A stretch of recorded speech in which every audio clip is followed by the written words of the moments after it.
Garis serahkan, fidusi tetap kuasa. Bagaimana dua kata ini melindungi atau menghilangkan aset Anda? Mari kita bahas tuntas. Halo, selamat datang di channel ini. Pada hari ini kita akan bahas tuntas dua jenis jaminan kebendaan yang sering digunakan di Indonesia, yaitu gadai dan fidusia. Walaupun sama-sama jaminan, ternyata aturan mainnya sangat berbeda loh. Sebelum kita masuk ke dalam pembahasan pokok, kita harus melakukan kilas balik kepada dasarnya, yaitu mengenai hukum jaminan. Hukum jaminan adalah kaidah-kaidah hukum yang mengatur hubungan antara pemberi jaminan dan penerima jaminan dalam kaitannya dengan pembebanan jaminan untuk memberikan keyakinan kepada kreditur bahwa utang debitur akan dilunasi. Pasti Anda bingung, siapakah yang layak disebut sebagai kreditur dan siapa yang layak disebut sebagai debitur? Dalam hukum jaminan ada dua pihak utama yang pasti terlibat, yaitu yang pertama, kreditur sebagai pihak yang memberikan pinjaman atau memiliki piutang, hak atas pemenuhan prestasi, dan yang kedua, debitur sebagai pihak yang menerima pinjaman atau memiliki kewajiban untuk memenuhi prestasinya atau utangnya itu. Secara garis besar, jaminan di hukum perdata di Indonesia dibagi menjadi dua kelompok utama, yaitu jaminan umum dan jaminan khusus. Jaminan umum diatur dalam pasal 1131 KUH Perdata. Jaminan ini berlaku secara otomatis dan universal tanpa perlu perjanjian jaminan yang spesifik. Semua harta kekayaan debitur, baik yang bergerak maupun tidak bergerak, baik yang sudah ada maupun yang akan ada di kemudian hari, akan menjadi jaminan bersama bagi semua perikatan perorangan debitur tersebut. Jaminan umum bersifat tidak memberikan hak preferensi atau hak mendahului kepada kreditur manapun. Jika terjadi wan prestasi dan benda dijual, maka hasilnya akan dibagi secara proporsional kepada semua debitur, atau dalam hal ini disebut juga sebagai kreditur konkuren, sesuai besarnya piutang masing-masing, sebagaimana diatur dalam pasal 1132 KUH Perdata. Sedangkan jaminan khusus adalah jaminan yang diperjanjikan secara khusus antara debitur dan kreditur untuk menjamin pelunasan utang tertentu. Jaminan ini terdiri dari dua, yaitu jaminan kebendaan atau real guarantee dan jaminan perorangan atau personal guarantee. Objek dalam jaminan kebendaan adalah benda tertentu milik debitur atau pihak ketiga. Jaminan ini melekat pada bendanya sehingga kreditur memiliki hak preferensi atau hak untuk menjual benda jaminan tersebut, atau biasa disebut dengan hak right to suit, meskipun benda itu berpindah tangan. Jenis jaminan kebendaan meliputi hak tanggungan sebagaimana diatur dalam Undang-Undang Nomor 4 Tahun 1996, gadai sebagaimana diatur dalam pasal 1150 hingga 1160 KUH Perdata, fidusia sebagaimana diatur dalam Undang-Undang Nomor 42 Tahun 1996, dan hipotek sebagaimana diatur dalam KUH Perdata dan undang-undang terkait. Di sisi lain, objek dari jaminan perorangan adalah kesanggupan seseorang, baik pihak ketiga atau debiturnya itu sendiri, untuk bertanggung jawab atas pelunasan utang debitur jika debitur wan prestasi. Jenis jaminan perorangan meliputi penanggungan sebagaimana diatur dalam pasal 1820 KUH Perdata dan garansi bank atau bank guarantee sebagaimana diatur dalam peraturan perundang-undangan perbankan. Pada pembahasan kali ini, kita akan hanya fokus dalam dua jenis jaminan saja, yaitu gadai dan fidusia. Banyak orang yang mengira bahwa gadai dan fidusia sama-sama menyerahkan objek jaminan ke tangan orang lain. Padahal itu mitos loh. Di video ini saya akan menjelaskan mengapa di gadai aset Anda akan diserahkan dan di fidusia aset Anda tetap dapat Anda pakai. Rahasia di balik jaminan pinjaman Anda dimulai dari sekarang. Gadai. Definisi mengenai gadai diatur dalam pasal 1150 KUH Perdata yang berbunyi, gadai adalah suatu hak yang diperoleh kreditur atas suatu barang bergerak yang diserahkan kepadanya oleh debitur atau oleh kuasanya sebagai jaminan atas utangnya dan yang memberi wewenang kepada kreditur untuk mengambil pelunasan piutangnya dan barang itu dengan mendahului kreditur-kreditur lain. Dengan pengecualian, biaya penjualan sebagai pelaksanaan putusan atas tuntutan mengenai pemilikan dan penguasaan, dan biaya penyelamatan barang itu yang dikeluarkan setelah barang itu sebagai gadai dan yang harus didahulukan. Dengan demikian, dapat disimpulkan bahwa gadai menjadi suatu hak yang diperoleh seseorang berpiutang atas suatu benda bergerak yang diserahkan kepadanya oleh seseorang yang berutang atau oleh seseorang lain yang bertindak atas nama orang yang berutang tersebut.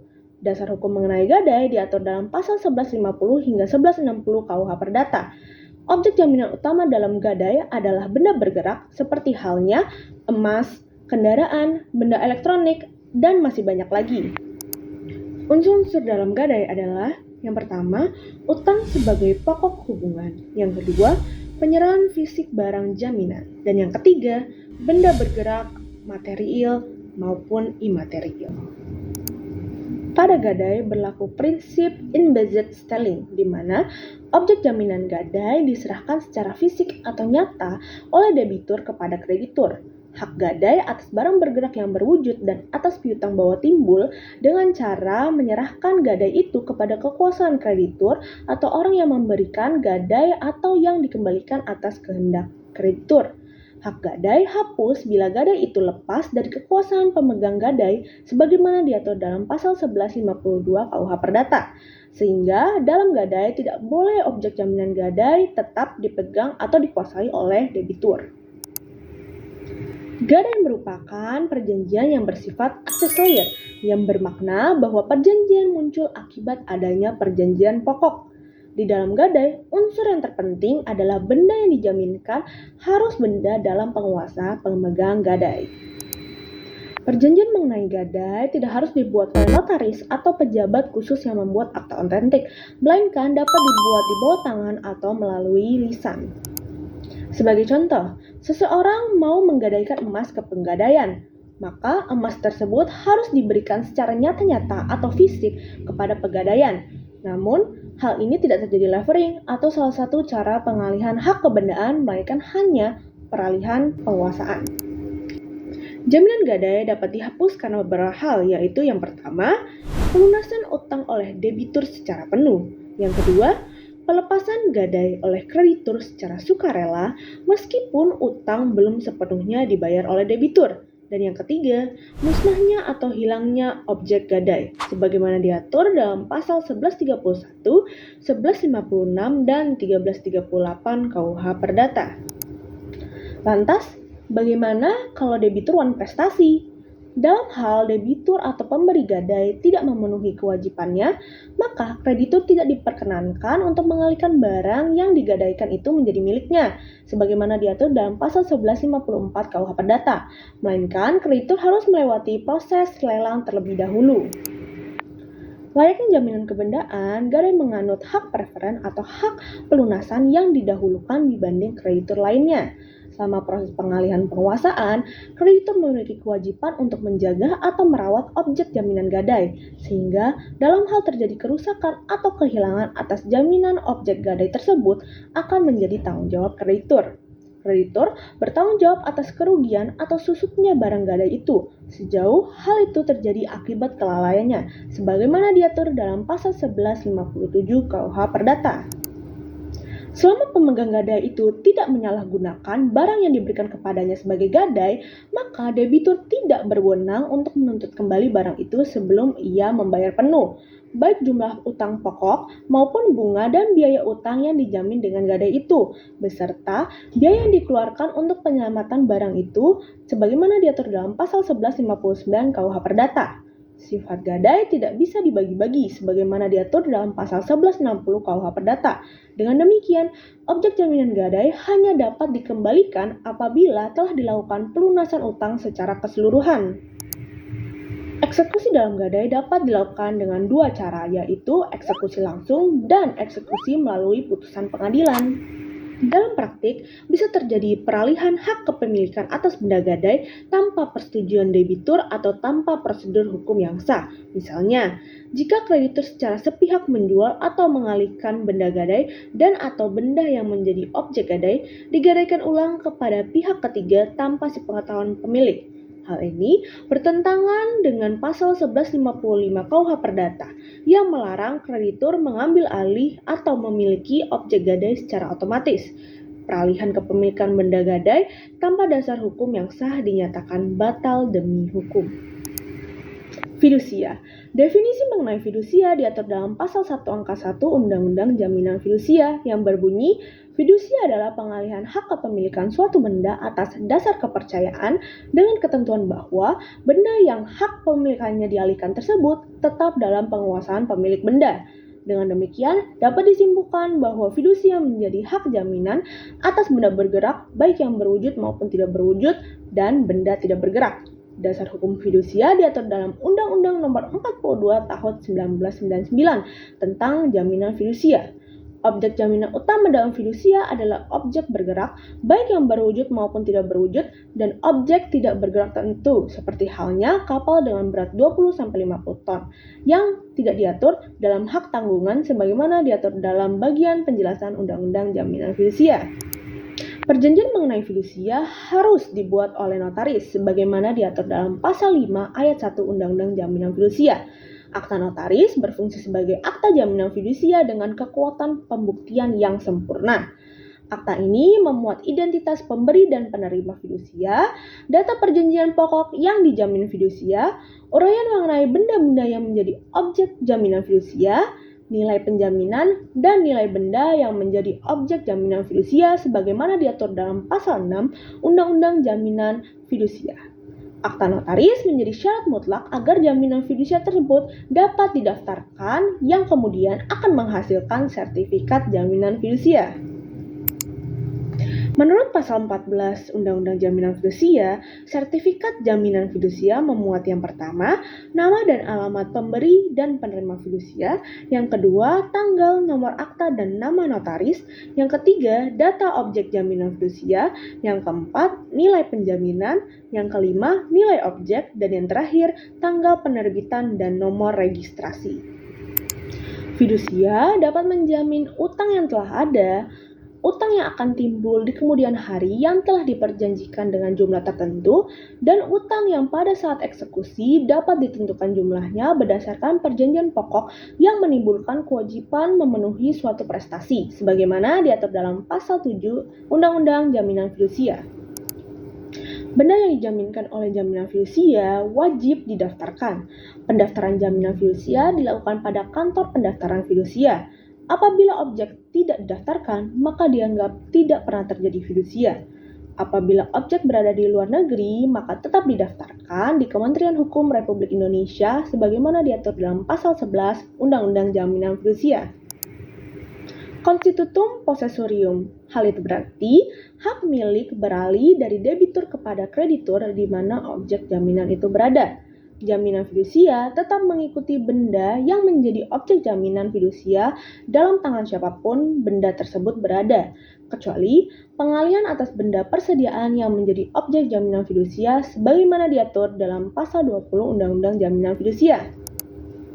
Jaminan fidusia dapat hapus karena hal-hal sebagai berikut. Yang pertama, hapusnya utang yang dijamin dengan fidusia. Yang kedua, pelepasan hak atas jaminan fidusia oleh penerima fidusia. Dan yang ketiga, musnahnya benda yang menjadi objek jaminan fidusia.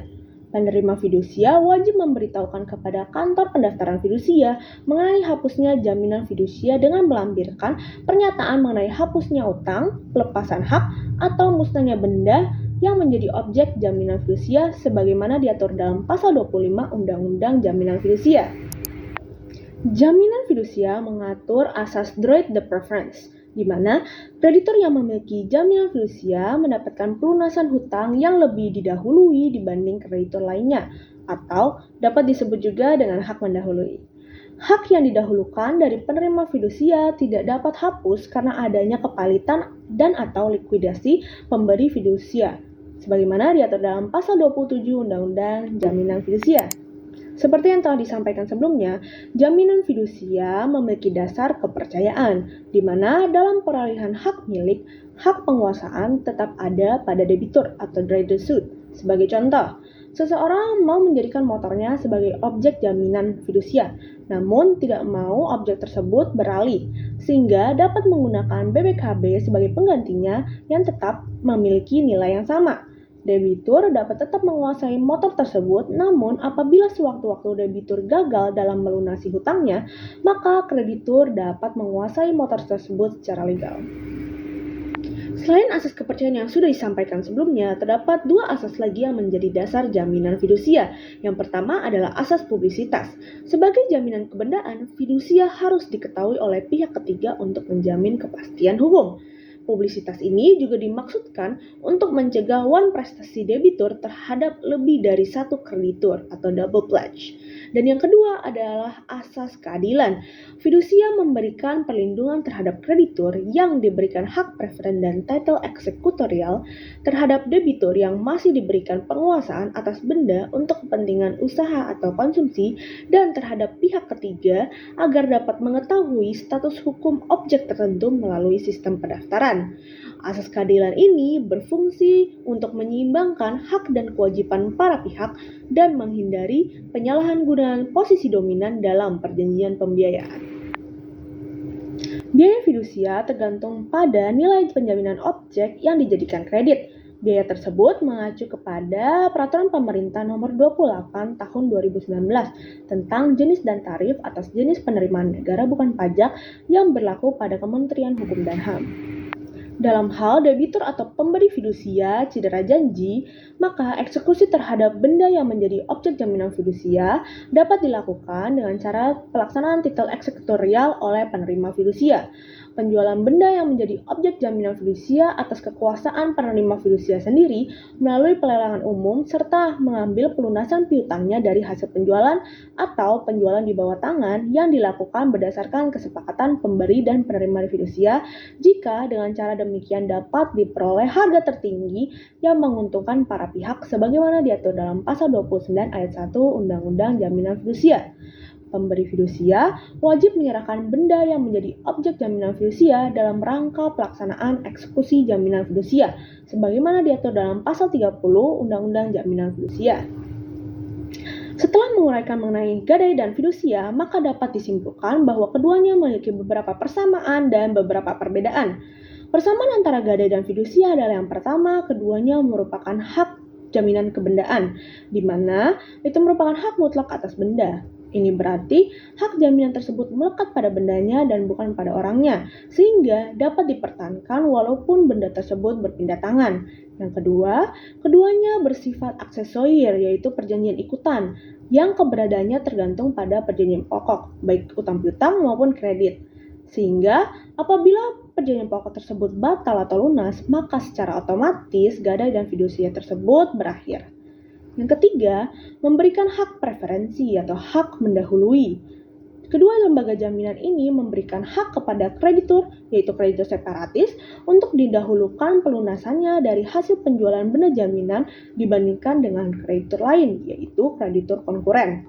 Yang keempat, keduanya berlaku pada benda bergerak. Secara tradisional, gadai dan fidusia digunakan untuk menjaminkan benda bergerak. Namun, saat ini fidusia dapat mencakup benda tidak bergerak yang tidak dibebani hak tanggungan.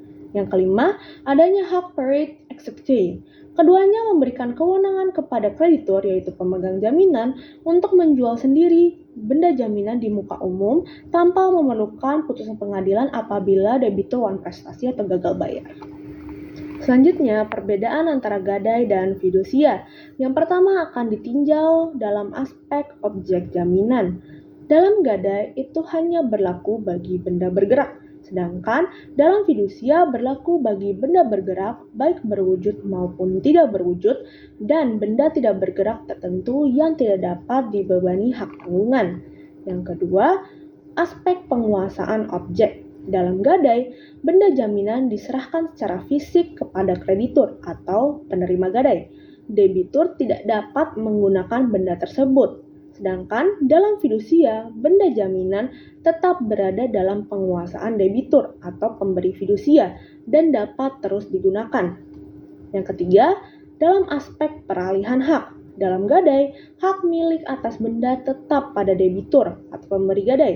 Kreditur hanya memegang penguasaan.